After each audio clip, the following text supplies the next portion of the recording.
বিয়ের জন্য বানানো জামদানি ব্লাউজটার উল্টো পিঠ সোজা করতে রশ্মি মোবাইল ফোনের দিকে তাকিয়ে দেখল অপরিচিত নাম্বার থেকে কল এসেছে। নিশাত মোবাইলটা ধরতে গেলেই রশ্মি কিছুটা রেগে বললেন, শুভ কাজের সময় অপরিচিত নাম্বারের ফোন ধরিস না, অশুভ হয় এসব। ব্লাউজ পরাটা কোনো শুভ কাজ নয়, সাধারণ কাজ। নিশ্চয়ই দাওয়াতের কেউ ঠিকানা হারিয়ে ফেলেছে। সে আর এক মুহূর্ত দেরি না করে কল রিসিভ করলো।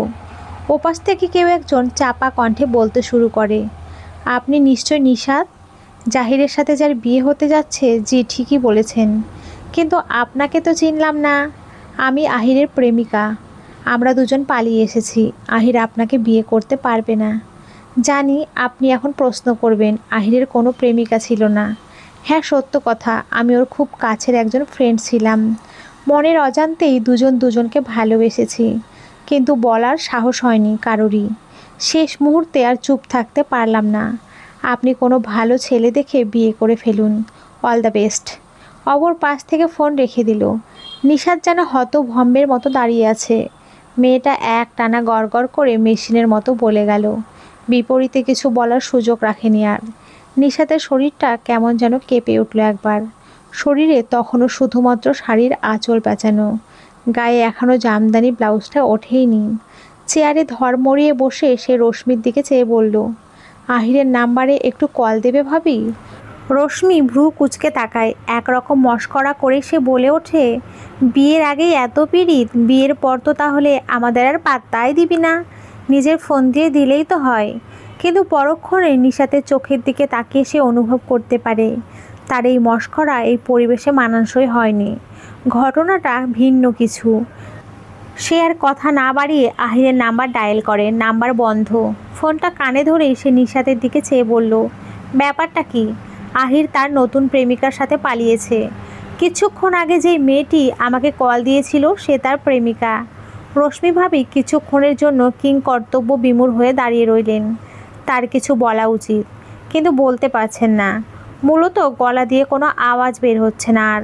নিশাত তার ননদ, এটাও যেমন সত্য, তেমনি প্রায় কাছাকাছি বয়স হওয়ায় মেয়েটিকে সে নিজের বোনের মতোই পরম স্নেহ ভালোবাসা দিয়ে আগলে রাখার চেষ্টা করেছে। মেয়েটির এই অবস্থায় কি সান্ত্বনা দেবে সে? ভাবনার কুল কিনারা খুঁজে পায় না। বিয়ের দিন একটা মেয়ের বিয়ে ভেঙে যায়, তার হবু স্বামী পালিয়ে যায়। কোনো মেয়ের জন্য এর চেয়ে কঠিনতম দুর্ভাগ্যের সাজা আর কী বা হতে পারে? নিশাতের কাঁধে হাত রেখে কাঁপা কাঁপা স্বরে সে জিজ্ঞাসা করে, এবার উপায়? কী উপায় খুঁজতে বলছো ভাবি? তাকে প্রেমিকার থেকে ছিনিয়ে নিয়ে বিয়ের পিঁড়িতে বসবো? এও কি সম্ভব বলো? একজন নারী তার স্বামীকে ভালো না বেসেও দাঁতে দাঁত চেপে দিব্যি সারা জীবন সংসার করে যেতে পারে, শরীরের অধিকারও দিতে পারে। ও খুবই সাধারণ কাজ। কিন্তু যে পুরুষটি তার সঙ্গিনীকে ভালোবাসতে পারেনি, তাকে বিয়ের বন্ধন দিয়ে নিজের করে আটকে রাখা যায়? যায় না। হুট করে মেয়েটা শক্ত কথা বলতে শুরু করেছে। শক্ত কথা বলার অভ্যাস তার নতুন নয়, কিন্তু এমন পরিস্থিতিতে এত শান্ত কিভাবে আছে সে? রশ্মি খেয়াল করে নিশাত তার শাড়িটা এক পাশে নামিয়ে একটা জামা পরে নিল। তারপর বিয়ের সাজগোজ ধুয়ে মুছে একেবারে বিয়েতে আসা অতিথিদের চেয়েও অতি সাধারণ হয়ে এসে দাঁড়ালো দরজার সামনে। ভাবি চলো, বাবার কাছে যাব। কি বলবে? বলবো এই যে বাবা, আমি আহিরকে বিয়ে করব না। দোষ তো তোমার নয়। বিয়ে ভেঙেছে আহিরের কারণে, কিন্তু তুমি কেন দায় নেবে? কারণ আমি আহিরকে ভালোবাসি, জবাব দিয়ে সে বাইরে বেরিয়ে যায়। মেয়েটা আহিরের প্রতি এত অল্প দিনের ব্যবধানে গভীর ভালোবাসার মায়ায় পড়ে গেছে। আহা কি ভাগ্য আহিরের! রশ্মির এই ভাবনার বাইরেও আরও যে কিন্তু থেকে যায় তা সে জানে না। বিয়ে ভেঙেছে আর পাত্রী বিয়ে ভেঙে দিয়েছে। এই বিষয় দুটির বিস্তর পার্থক্য হয়তো তার পক্ষে বুঝে ওঠা সম্ভব নয়। নিশাতের বাবা রঞ্জু হাবিব কিভাবে সামলাবেন কে জানে। রাত 11:30 পার হয়ে গেছে। আহির পিছু পিছু হাঁটছে। কিছুক্ষণ আগে কাজী অফিস চক্কর দিয়ে এলো সে, কিন্তু বিশেষ লাভ হয়নি। কাজী অফিসে টানা 4.5 ঘন্টা বসে থেকে অবশেষে ফিরে আসতে হলো। আহিরের বিয়ে হয়নি, আরশি তাকে বিয়ে করেনি। আহির যখন বিয়ের শেরওয়ানি পরতে ব্যস্ত, তখন হঠাৎই তার ঘরে এসে হাজির হয়েছিল আরশি। 2 চোখ ফুলে আছে, মুখটা মলিন। দেখেই বোঝা যাচ্ছে মেয়েটা প্রচুর কান্নাকাটি করেছে। আহিরের বুকের ভেতর কেমন যেন ধক করে উঠল। কান্না করেছো আরশি? করেছি। কেন? তোমার বিয়ে হয়ে যাচ্ছে সেই শোকে। তুমি বিয়ের পিঁড়িতে বসছো কেন আহির? আরশির কান্না আহিরের সহ্য হচ্ছে না। মেয়েটা তার জন্য কাঁদছে, একটা মেয়ে তার জন্য কাঁদছে। এই মুহূর্তটি তার কাছে পৃথিবীর 7টি আশ্চর্যের চেয়ে কোনো অংশে কম নয়। মনে মনে আরোহীর জন্য এক সমুদ্র অনুভূতির বীজ বপন করেছিল সে, কিন্তু আরশির পক্ষ থেকে কোনোদিন উপযুক্ত সাড়া না পেয়ে অনুভূতির সবটা ভিতরে কবর দিয়ে ফেলেছিল সে। আজ সেই মৃত গোরস্থানে কিসের যেন শীতল পরশ বয়ে যাচ্ছে। আমি বিয়ে করলে তোমার ক্ষতি কী? আমি যে তোমাকে হারিয়ে ফেলবো। আহির, তোমাকে আমি একেবারে হারাতে পারবো না, প্লিজ দোহাই লাগি, আমাকে একা করে দিও না। ভালোবাসো? আরশি জবাব দিল না। অঝরে ফুপিয়ে ফুপিয়ে কাঁদছে সে। আহির ক্ষণিক মুহূর্ত বিয়ের পাগড়ির দিকে চেয়ে বলে উঠল, আমি তোমাকে ভালোবাসতাম আরশি, কিন্তু তুমি কোনো দিনও ধরা দাওনি। ভয়ে আমি পিছিয়ে গেছি শুধু। আজ যদি তোমাকে নিয়ে পালাতে চাই তবে রাজি হবে? কখন পালাবে? আমি কি ব্যাগ নিয়ে আসবো, নাকি এভাবেই যাবে? তার এমন আকস্মাৎ প্রশ্নে আহির যেন ভ্যাবাচ্যাকা খেয়ে যায়। সে কি সত্যিই বলছে? আহির আর বিন্দুমাত্র ভাবনার অবসর নেয় না। পাত্রীপক্ষকে যদি এখন ফোন দিয়ে বিয়ে ক্যান্সেল করা হয় তবে নির্ঘাত একটা অনাস্থা ঘটবে। এর চেয়ে আরশিকে নিয়ে আজকে রাতের জন্য দূরে কোথাও হারিয়ে যাওয়াই উত্তম হবে। আরশি, তুমি আমাকে বিয়ে করবে? বিয়ে না করলে তোমার কাছে কেন ছুটে এলাম? আরশির জবাবে আর প্রশ্ন করার দুঃসাহস পায় না আহির। সবার সামনেই খুব স্বাভাবিক আচরণ দেখিয়ে বাইরে বেরিয়ে আসে দুজনে। অথচ এই দীর্ঘ সময়েও আর বিয়ে করা হয়নি তাদের। ফাঁকা রাস্তার পাশে দাঁড়িয়ে আহির জিজ্ঞাসা করে, কি হচ্ছে বলো তো? এভাবে বিয়ে না করে কাজী অফিস থেকে ফিরে এলাম কেন আমরা? আমি একটা ছেলে হয়ে বিয়ের দিন আর একটি মেয়েকে ধোঁকা দিয়ে কাপুরুষের মতো তোমাকে নিয়ে পালিয়েছি, তাও আবার নিজের বিয়ের দিনে। আর তুমি আমাকে এভাবে ঘোরাচ্ছ? আহির, আমরা আগামীকালই বিয়ে করব। ততক্ষণ পর্যন্ত ফুপির বাসায় থাকবো, ওখানে কেউ থাকে না। ফুপিও গত সপ্তাহে সিলেট গেছেন। তোমার কি কোনো আপত্তি আছে? না, দুজন একসাথে পড়াশোনা করেছি, একে অপরকে সাপোর্ট করেছি। আর তোমাকে এখন আমি আমার করে পেতে যাচ্ছি, সেখানে তুমি জিজ্ঞাসা করছো আমার আপত্তি থাকবে কি না? কী যে বলো না আরশি। কিন্তু আহিরের ভুল ভাঙে আরশির সাথে ওর ফুপির বাসায় পৌঁছানোর পরে। আশেপাশে অন্ধকারে তাকিয়ে যা দেখা যায় অধিকাংশই আন্ডার কনস্ট্রাকশনে। ফুপির বাসাটা সম্ভবত বছর 20-এর মতো পুরনো। খালি চোখে স্থানীয় বাসিন্দাও খুঁজে পাওয়া যায় না। ঘরের ভিতরে ঢুকতেই আরশি ওকে জাপটে ধরে। আহির তাকে সামলাতে না পেরে সোফাতে হুমড়ি খেয়ে পড়ে যায়। কিছুক্ষণের মধ্যে আহির টের পায় আরশি তার 2 হাত দড়ি দিয়ে শক্ত বাঁধন দিচ্ছে। আরশি, কী করছো তুমি?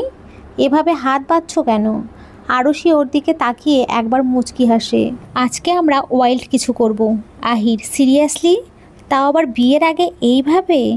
আহির যেন একরকম কিং কর্তব্য বিমূঢ় হয়ে আরশির কাছে আত্মসমর্পণ করে চোখ বন্ধ করে কল্পনায় ভেসে সাঁতরাতে থাকে।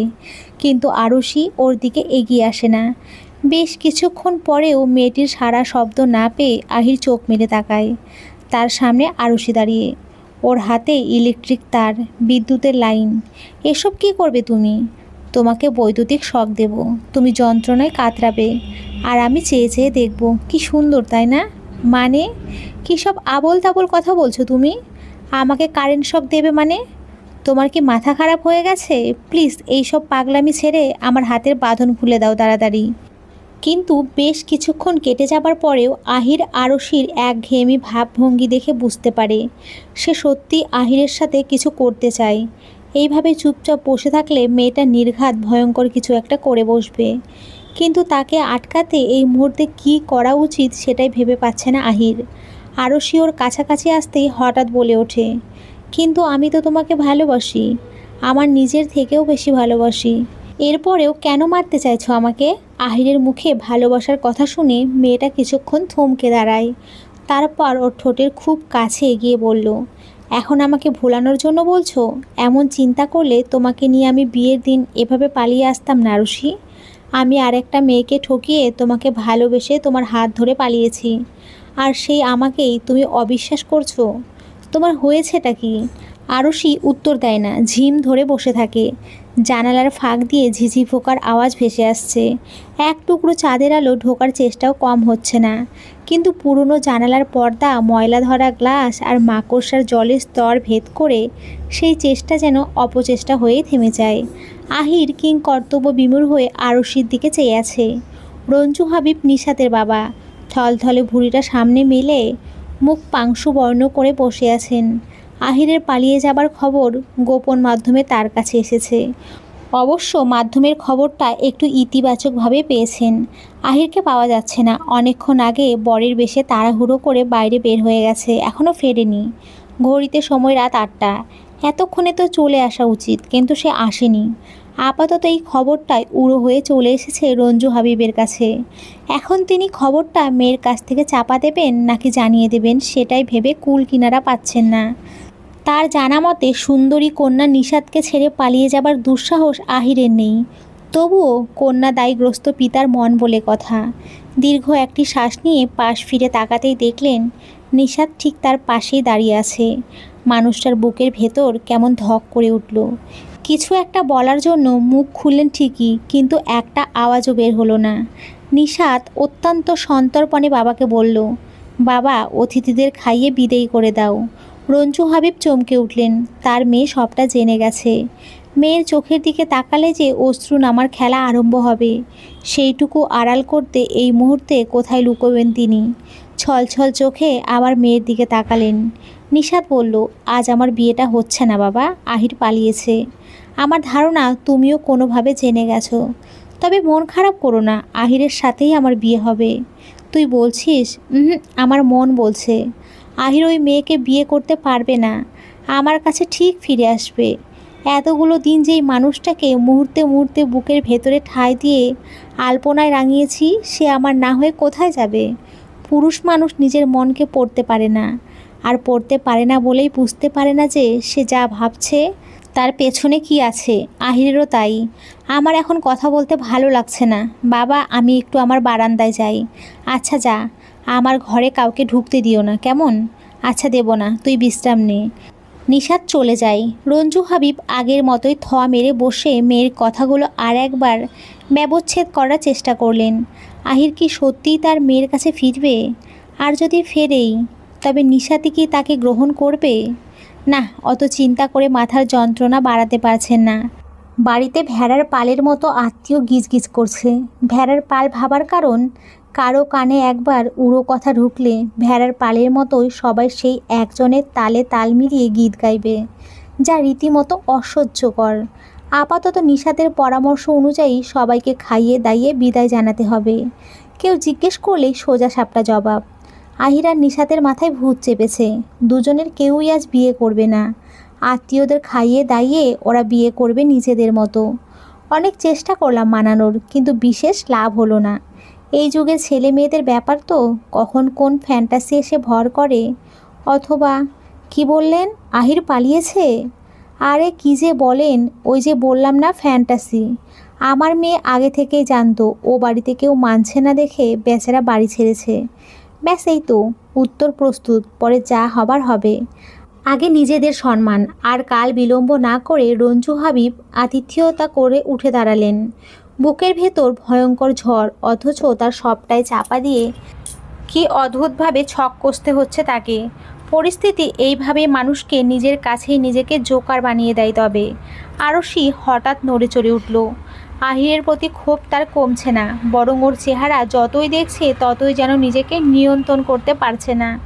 সে বলল, তুমি টের পেতে আমি তোমাকে ভালোবাসি, তা জানা সত্ত্বেও তুমি নিশাতকে বিয়ে করার সিদ্ধান্ত নিয়েছো, এটাই অপরাধ। আমার সাথে বেইমানির সাজা তো তোমাকে পেতেই হবে আহির। তুমি বেইমান, আর বেইমানদের কখনো ছাড় দিতে নেই। তাই তোমাকে আমি খুন করব। কিভাবে জানো? এই ইলেকট্রিক শক দিয়ে। আমার সামনে তুমি যন্ত্রণায় কাতরাবে আর আমি উল্লাস করব। কেন জানো? তোমাকে তো অনুভব করতে হবে, যখন তুমি অন্য মেয়ের কথা ভেবেছিলে তখন আমার কতটা কষ্ট হয়েছিল, বুঝেছো? আরশি ওর দিকে এগিয়ে যায়। তার হাতে ইলেকট্রিক তার, যাকে সে নিদারুণ ভালোবাসায় এতদিন সব অনুভূতি সুপ্ত রেখেছিল। আজ তাকে মারতে ওর এক বিন্দুও ভাবলেশ হচ্ছে না। আহিরের আর একটু কাছে এগিয়ে গিয়ে সে দেখে ছেলেটা ভয়ে চোখ বন্ধ করে আছে। ভয়ে তার চোখ মুখ ঘেমে একাকার, ঠোঁট দুটিও কাঁপছে ঠিক যেন পাতলা জানালার পর্দার ন্যায়। ওর এই অবস্থা দেখে আরোহীর কিছু একটা খেয়াল হলো। ভাবান্তর না করে সে টুক করে আহিরের ঠোঁটে লম্বা একটা চুমু বসিয়ে দেয়। আহির চমকে ওঠে, সে কিছু বলতে যাবে, কিন্তু তার আগেই আরোহী হঠাৎ তারটা অন্য পাশে ফেলে আহিরের শার্টের বোতাম খুলতে শুরু করে। আরে আরে, এসব কী করছো আরুষি? তোমার কি মাথা খারাপ হয়ে গেল? আরুষি তার দিকে কামার্ত ভঙ্গিতে চেয়ে মৃদু স্বরে জবাব দেয়, পাগল আগেই ছিলাম। তোমাকে কি হট লাগছে জানো তুমি? আমি এখনই তোমাকে মারব না। প্রথম এবং শেষবারের মতো তোমার সাথে আজ আমি শারীরিক সম্পর্ক করব, তারপরে মারব। তুমি আমাকে ছাড়া অন্য কাউকে মৃত্যুর আগেও যেমন স্পর্শ করবে না, তেমনি পরেও না। আমি তোমার ভালোবাসার শেষ স্মৃতিটুকু নিতে চাই আহির। আহির বুঝতে পারে এ তার সেই পুরনো বেস্ট ফ্রেন্ড আরুষি নয়, মেয়েটা সম্পূর্ণ একটা সাইকো। একমাত্র সাইকোই পারে এই অবস্থাতে এমন নোংরা আবদার করে বসতে। কিন্তু এই মুহূর্তে সে কি করবে, কিভাবেই বা তাকে থামাবে? ওর মুখে এসব শোনার পরপরই কেমন যেন গা গুলিয়ে আসছে, আর একটু হলেই বমি চলে আসবে। আহিরের মাথা কাজ করছে না, আবার চেয়ারের সাথে তার হাতও বাঁধা। অন্যদিকে আরুষি ইতিমধ্যেই তার শার্টের বোতাম খুলে ফেলেছে। কোনো মেয়ের মধ্যেও এমন ভয়ঙ্কর রূপ থাকতে পারে তা আজ এই মেয়েটিকে না দেখলে কে বিশ্বাস করত? আহির হঠাৎ বলে ওঠে, আরুষি ওয়েট 1 সেকেন্ড। আজকে কত তারিখ জানো তুমি? ঠিক আজকের দিনে কি ঘটেছিল মনে আছে তোমার? আরুষি থমকে দাঁড়ায়, একবার আহিরের দিকে আর একবার দেওয়ালের দিকে তাকায়। কত তারিখ? আর আজ কি হয়েছিল? আজকের এই দিনেই তোমার সাথে আমার প্রথম দেখা। ভার্সিটিতে সেদিন তুমি মেরুন রঙের একটা 3 পিস পরেছিলে। মেন গেট পার হয়ে যে সেগুন গাছ, ওখানটাতেই দাঁড়িয়ে তুমি আমাকে জিজ্ঞাসা করেছিলে বিজনেস ম্যানেজমেন্ট বিভাগটা কোন দিকে, বলতে পারবেন? আরুষি ভাবনার গভীরে গিয়ে স্মৃতি হাতড়ানোর চেষ্টা করে। অনেক ভেবেও সে অতীতের মুহূর্তগুলো খুঁজে পায় না। আমি কি মেরুন রঙের 3 পিস পরেছিলাম? মিথ্যে কথা। ভার্সিটির প্রথম দিন আমি হলুদ রঙের একটা গাউন পরে এসেছিলাম। তুমি ভুলে গেছো। আমার সব কথাই তুমি ভুলে গেছো। তুমি আমাকে ভালোবাসো না আহিল। এসব তোমার নাটক, সব নাটক। এখন আমাকে থামানোর জন্য এই মিথ্যে বললে, তাই না? তোমার চালাকি আমি ঠিকই বুঝতে পারছি। আহির ধরা পড়ে যায়। 3rd ইয়ার থেকে সে আরুষিকে কিছুটা পছন্দ করত, এ কথা সত্য। সত্য স্বীকার করতে তার আপত্তি নেই, অন্তত ভালোবাসা না হলেও এতদিনের দীর্ঘ অভ্যস্ততা তো ছিলই। কিন্তু এরই মধ্যে আরুষি তাকে বিশেষ সুযোগও দেয়নি, আপন করে নেয়নি। তুমি আমাকে প্রতারক ভাবো? আমাকে? যে ছেলেটা 4.5 বছর তোমার সঙ্গ দিয়েছে, তাকে তুমি কিভাবে অবিশ্বাস করতে পারো? আচ্ছা, তুমি আমার সাথে শারীরিক সম্পর্ক করবে, এরপর আমাকে মারবে, এই তো? ঠিক আছে, আমাকে তুমি মেরে ফেলো, আমি তোমার ভালোবাসায় মরতে প্রস্তুত। আরুষি কিছুটা হতভম্ব হয়ে ওর দিকে চেয়ে থাকে। কিছুটা আমতা আমতা করে সে জিজ্ঞাসা করে, আমার সব আবদারি তুমি মেনে নেবে? হ্যাঁ, নেব। আমাকে ভালোবেসে তুমি এত বেশি কষ্ট পেয়েছো, আর তোমার জন্য আমি এই সামান্যটুকু করতে পারি না? আমি তোমার মতো করেই তোমাকে খুশি করতে চাই। আচ্ছা আরুষি, একটা কাজ করবে? তুমি বরং আমার হাতের বাঁধন খুলে দাও, আমি তোমাকে মুক্তভাবে একবার শেষ ভালোবাসবো।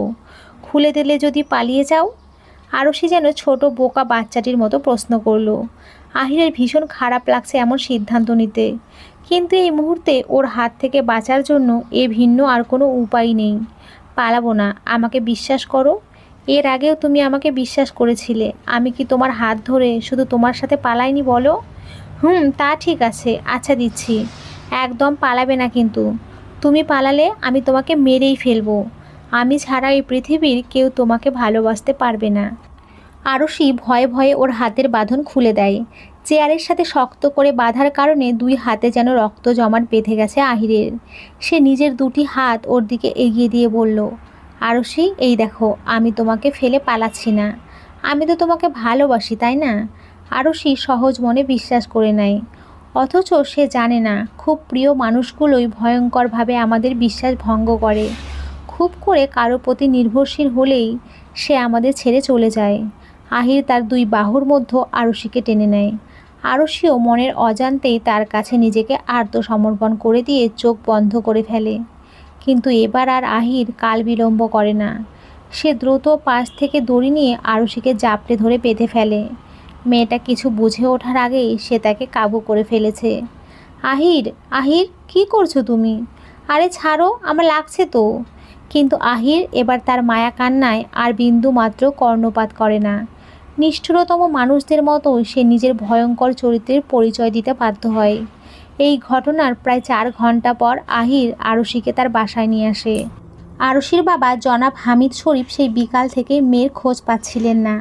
অন্যদিকে বিয়েবাড়িতে আহিরের অনুপস্থিতি একরকম সম্ভাবনা তার হয়েছিল, তবে সেটা যে আসলে সত্যি তা এখন বুঝতে পারছেন। আহিরকে দেখা মাত্রই ধমক দিয়ে বলে উঠলেন, তোমার সাহস কী করে হলো? তুমি আমার মেয়েকে নিয়ে পালিয়ে গেছিলে কেন আঙ্কেল? পাত্র হিসেবে আমি কি অযোগ্য ছিলাম, নাকি আপনার মেয়েকে ধরে নিয়ে গিয়ে ধর্ষণ করেছি? হামিদ শরীফ তাকিয়ে দেখলেন আরশির হাত বাঁধা। ওর হাত কেন বেঁধেছ সেটা বলতে এখানে এসেছি। পুরুষ মাত্রই দোষী এই ধারণা করলে আপনিও কম দোষী নন আঙ্কেল। আমাকে আপনি বিগত প্রায় 4 বছর ধরে চেনেন। আপনি এও জানেন আমার পক্ষে অন্তত এমন সিদ্ধান্ত নেওয়া সম্ভব নয়। কিন্তু তোমাদের ভিতরে হচ্ছেটা কি? আপনি বসুন, আমি সব খুলে বলছি। হামিদ শরীফ সোফায় গিয়ে বসলেন, অশান্ত নয় বরং শান্ত হয়ে। মেয়ে নিখোঁজ হয়ে আবার হাত পা বেঁধে ফিরে আসা সন্তানের বাবা এমন শান্ত হয় কিভাবে তা একমাত্র হামিদ সাহেবই বলতে পারবেন। এই জগতের মানুষের মন বোঝা বড্ড দায়, আর তিনি যদি হন বয়স্ক পুরুষ। আহির বলল, আমি মনে মনে আরশিকে পছন্দ করতাম। পছন্দটা দুর্বলতার দিকেও অবশ্য গড়িয়েছিল। ভালোবাসা কিনা জানি না, তবে হতে পারে দীর্ঘদিন একজন নারীর সঙ্গ পেয়ে তার প্রতি মায়া। হ্যাঁ, আমি আরশিকে সেই অনুভূতির কথা বলতে পারিনি, কিন্তু আরশিও যে মনে মনে আমাকে পছন্দ করত এটা আমি বুঝে উঠতে পারিনি। আঙ্কেল, আমি পড়াশোনা শেষ করে বাবার ব্যবসা ধরেছি। এরপর পরিবারের মতে বিয়ে করতে যাচ্ছিলাম, কারণ আরশির পক্ষ থেকে আমি বিশেষ কোনো রেসপন্স এতদিনে পাইনি। নিশাত নামের যে মেয়েটির সাথে আমার আজ বিয়ে হওয়ার কথা ছিল, আমি ওর সাথে দীর্ঘদিন কথা বলেছি। মেয়েটি আমাকে ভয়ঙ্কর রকমের ভালোবাসে জানেন। আমি তবুও আরশির কথা জানার পর ওকে নিয়ে পালিয়েছি। কিন্তু আঙ্কেল, ও আমার সেই বেস্ট ফ্রেন্ড আরশি নয়, ও এখন একটা সাইকো। আপনি জানেন আরশি আমাকে খুন করতে চেয়েছিল। এমনকি আমাকে মাফ করুন, ওসব আমি বলতে পারবো না। পারলে আপনার মেয়েকে একটা ভালো সাইকোট্রিস্ট দেখান। ভালোবাসা দিয়ে তাকে সুস্থ করা যায়, যে ভালোবাসার মর্ম বোঝে। কিন্তু যেই মানুষটা কাউকে পেলাম না ভেবে তাকে খুন করার কথা মস্তিষ্কে আনে, সে প্রেমিকা নয়, সাইকো খুনি। আহির আর এক মুহূর্ত দাঁড়ায় না। নিজের কথা শেষ করে বাইরে বের হবার জন্য পা বাড়ায়। বের হবার আগে সে আরশির চোখের দিকে তাকালো। সেখানে তখনও ভীষণ চাপা ক্ষোভ জমে আছে। আহির তাকে বলল, ভালোবাসার সঠিক সংজ্ঞা যেই মানুষটি আমাকে শিখিয়েছে তাকে আমি ঠকিয়েছি, কিন্তু একই ভুল আর নয়। আরশি হয়তো ঠিক আর ভুল মানুষের পার্থক্য বুঝতেই এতদিন তোমার প্রতি দুর্বলতা থেকেও আমি সাহস করে বলতে পারিনি। এখন বুঝতে পারছি, মাঝে মাঝে সাহস করে পদক্ষেপ না নেওয়াই উত্তম। ভালো থেকো। আহির রাস্তায় বেরিয়ে পড়ে। সে জানে এই মুহূর্তে বাড়ি ফিরে বিশেষ লাভ নেই। তাকে এখন যেতে হবে তার প্রিয়তমা নিশাতের কাছে। হয়তো সে ক্ষমা করবে না, তবুও বিশাল ভালোবাসার জলরাশি যে সাজাতে জানে তার কাছে ক্ষমাপ্রাপ্তি অনেকখানি প্রাপ্তি। বাসার সামনে সরু বাগান বিলাস গাছটার পাশে দাঁড়িয়ে আছে রশ্মি। আহিরকে দেখা মাত্রই মেয়েটা সাংঘাতিক রকম চমকে উঠল। আহির, জি ভাবি আমি। নিশাত কোথায়? ঘরে। কথা বলবে বলে মনে হয় না। আহির একবার বুক ভরে শ্বাস নেয়, তারপর চুপচাপ নিশাতের ঘরের ভেতরে ঢোকে। মেয়েটা বারান্দার মুখোমুখি দরজার কাছে একটি চেয়ার পেতে বসে আছে। নিশাত, ক্ষমা চাইতে এসেছো? মানে নিশাত, আমি ভুল করেছি। আমি জানি না কিভাবে ক্ষমা চাইবো, তবে তোমার সাথে যা করেছি তা অন্যায়। জানতাম বুঝতে পারবে, তবে তোমার সাথে এখন কথা বলতে ইচ্ছে করছে না। ক্ষমা চাইতে হলে এখনও বেশ কিছুদিন আমার কাছে ধন্না দিতে হবে, সাথে এও লিখিত চুক্তি দিতে হবে, পরবর্তীতে আমাকে ফেলে ভিন্ন কোনো নারীর চিন্তা মাথায় আনলে ভালোবাসার দ্বারে আমি কপাট দেব। আহির চমকে গেল। নিশাত তাকে এখনও গ্রহণ করতে ইচ্ছুক। এই মেয়েটা তাকে এতটাই ভালোবেসেছে, অথচ সে জানতেই পারেনি। আমি ফিরব তুমি জানতে? না, জানতাম না, তবে নিজের উপরে আত্মবিশ্বাস ছিল। আহির, তোমার মুখ দেখতে ইচ্ছে করছে না, যাও তো এখন। বাবাকে অনেক কষ্টে বুঝিয়েছি। আহির কথা বাড়ায় না। নিশাতের ঘর থেকে বেরিয়ে আসে। বাগান বিলাস গাছটার নিচে এসে দাঁড়ায় সে। এই গাছটা নিশাতের ভীষণ প্রিয়। গাছের বাদিকে হেলান দিয়ে দাঁড়ালে নিশাতের ঘর দেখা যায়। আহির নিশ্চুপ সেদিকে তাকিয়ে ভাবে, ঠিক মানুষটিকে চিনতে কতগুলো বছর আমরা ভুল করে যাই, অথচ জীবনের সঠিক মানুষটিকেই সবটুকু ভালোবাসা দেওয়া হয় না আর। তো বন্ধুরা, তোমরা সকলে খুব ভালো থেকো, সকলকে অসংখ্য ধন্যবাদ।